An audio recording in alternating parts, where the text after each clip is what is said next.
Hello guys, magandang umaga sa inyong lahat.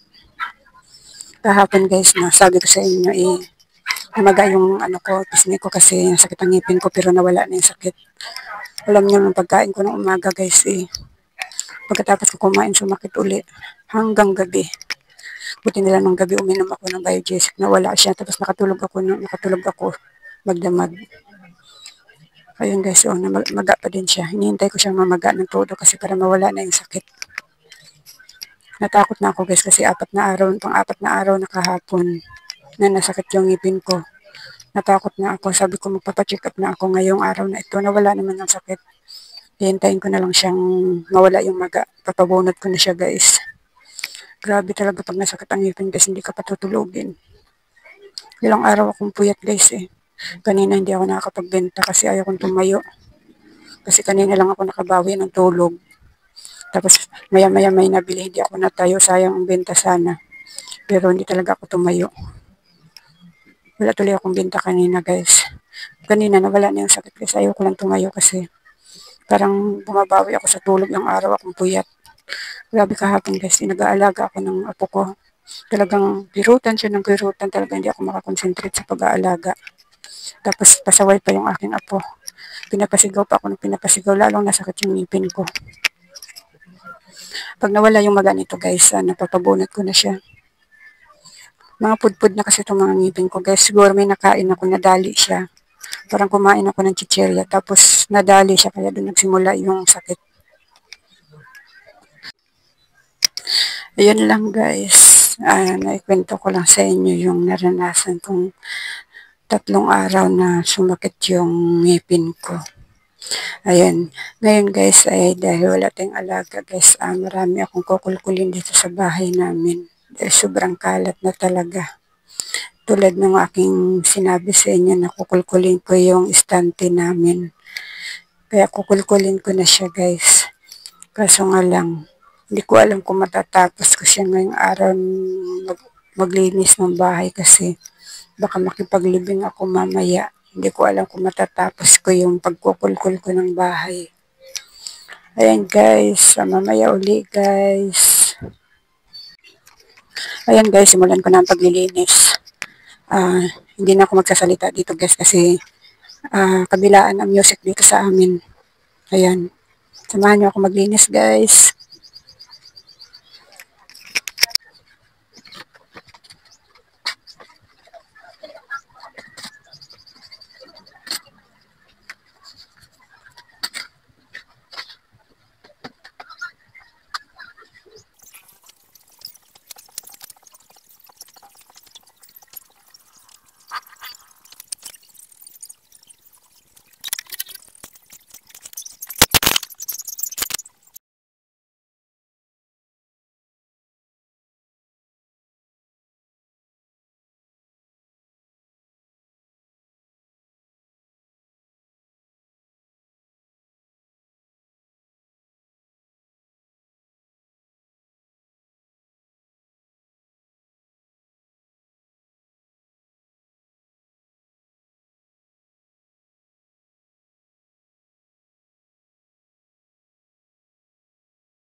Alam niyo ba guys, may mga clients ako dito na binili ng 1 taon. No?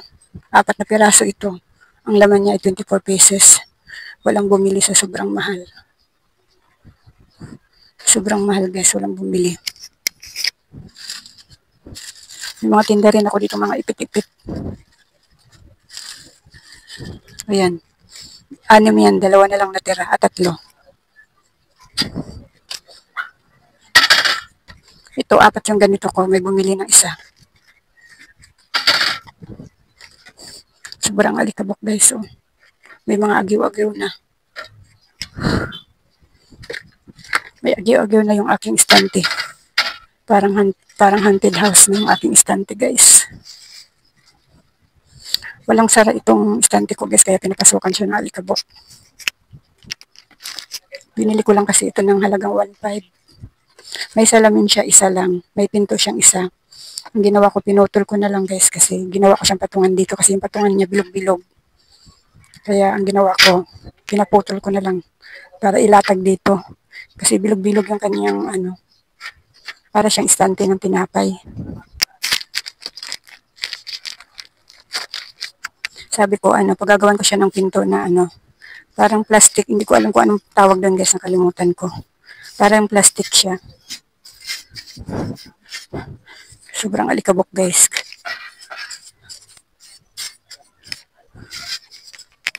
Kasi itong namin guys, maalikabok talaga kasi tabing daan. Tabing daan tong bahay namin. Kaya maalikabok talaga siya. Madaling yung alikabok.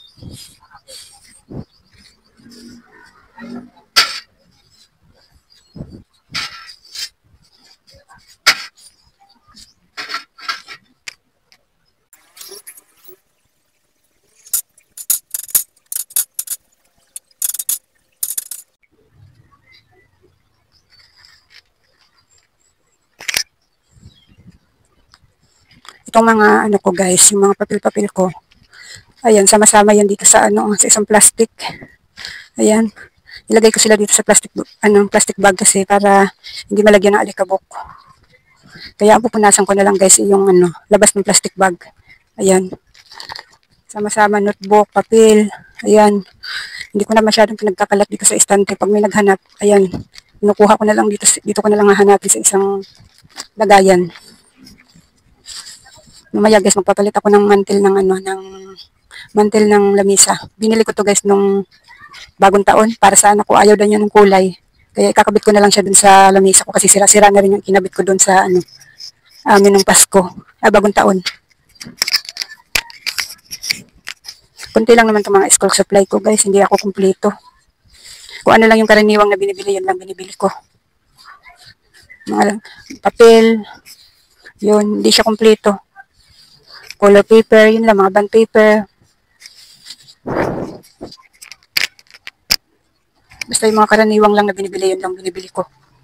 Kasi mahirap na ma-stock. Yung crayons nga, Crayola nga guys karaniwang din sana ang binibili yan. Pero wala talagang bumili. Nagtiyaga siguro sila sa o kaya yung iba nakapamili na sa bayan. Bumili lang ako kasi baka sakali lang may maghanap, may maibibigay ako. Hindi ko nakakapamili ng ibang guys, marami pa akong kulang-kulang sa school supply ko. 2 linggo na lang guys, pasukan na. Hindi pa tayo nakakapamili ng mga kulang ko dito sa school supply.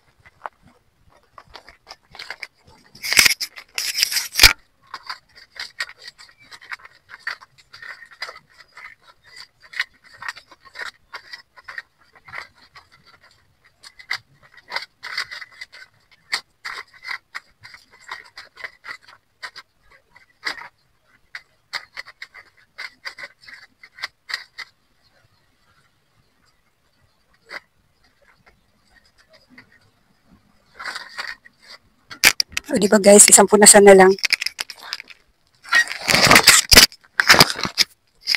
Kasi wala nga kasi siyang pinto guys, kaya pinagsama-sama ko na lang siya dito sa isang plastic bag na ito na pinaglagyan ng mga tuwalya na kinuha ko kay Bombay. Kumot.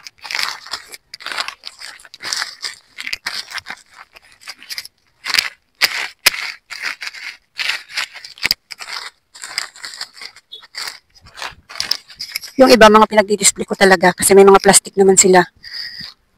May mga plastic sila kaya basta itong mga papel lang mga binalot ko. Tulad nito, may mga plastic naman kasi ito guys, kaya ayan, watercolor, 4 na piraso ito guys, ayan, 2 na lang siya natira. Tulad nito, ayan, mga display ko para kita ng mga customer. Tulad nito mga ah, pantasa, mga pambura, ito, correction tape, ayan, mga dinidisplay ko talaga kasi may mga, naman sila, may mga plastic. Ibig sabihin, hindi na lalagyan ng alikabok yung loob. Ayan, ang dami ko ng kulang guys, oh. Kailangan ko talagang, bago matapos yung rest day kong 3 araw, kailangan makabili ako ng konti, mga papel-papel. Ayan, pupunasan ko muna ito guys.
Ayan guys, oh.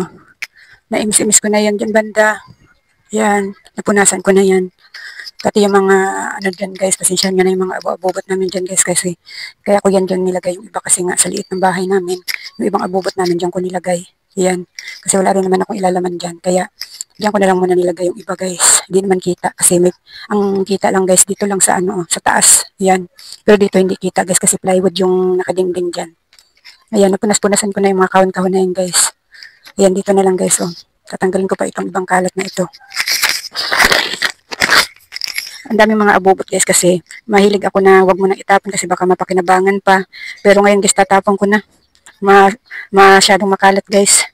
Kaya itatapon ko na yung iba na, yung dati ayaw ko itapon ngayon, tatapon ko na sila kasi sobrang kalat na talaga guys.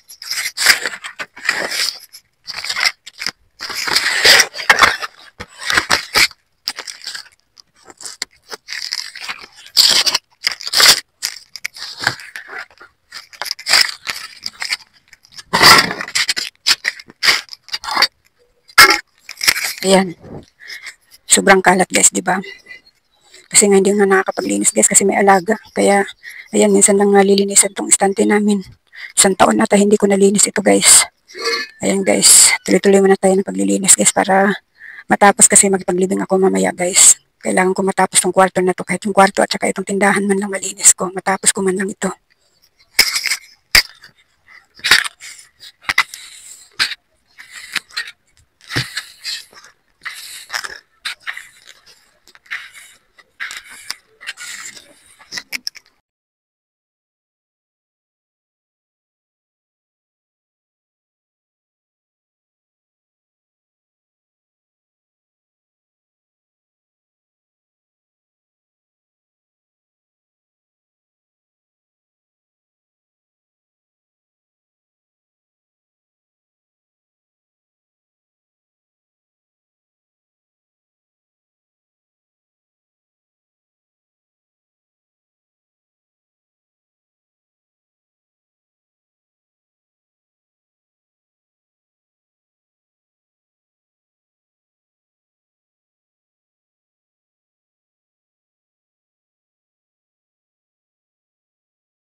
Ayan guys, so natanggal ko ang basura sa tindahan guys. So,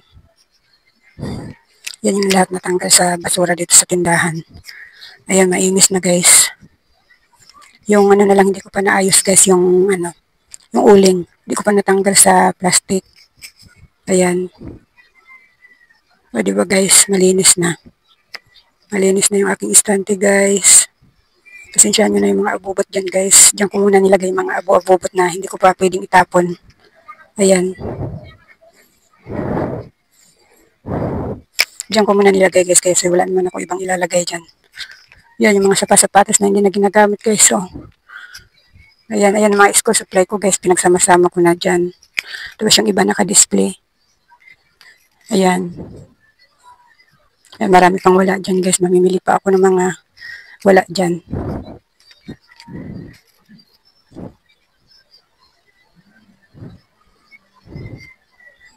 Ito na sa kwarto-kwartuhan namin guys. Hindi pa ako tapos guys. So, nagkalat pa oh. Kailangan ko nang matapos yan guys kasi makipaglibing pa ako mamaya. Wala nang oras. Ayan guys, tapusin ko muna yan guys kasi wala na akong oras. Ayan guys, natapos na ako mag-imis guys. Naimis ko na yung kalat dito kanina.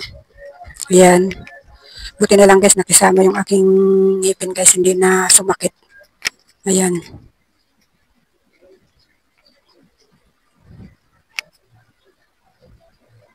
Ayan guys, maimis na guys yung aking estante.